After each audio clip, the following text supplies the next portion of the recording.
La canicule n'a pas arrêté ce couple de touristes venus se rafraîchir au miroir d'eau. Ils n'avaient pourtant pas prévu des températures aussi fortes. On a choisi de venir visiter Bordeaux le jour où il fait le plus chaud. On va essayer de trouver des points d'eau, petit bonheur la chance. Et puis on va toujours trouver un petit bistrot d'ouvert pour se rafraîchir.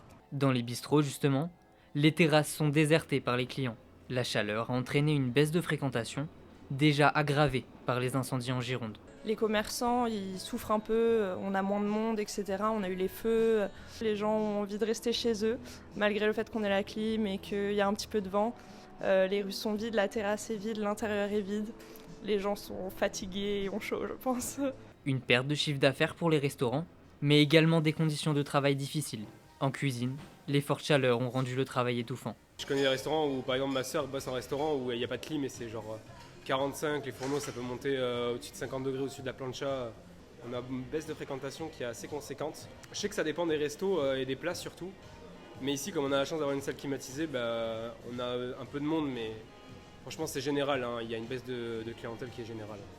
Cet épisode de canicule est déjà le 3e sur Bordeaux durant l'été. Les températures devraient redescendre en dessous des 30 degrés à partir de ce week-end.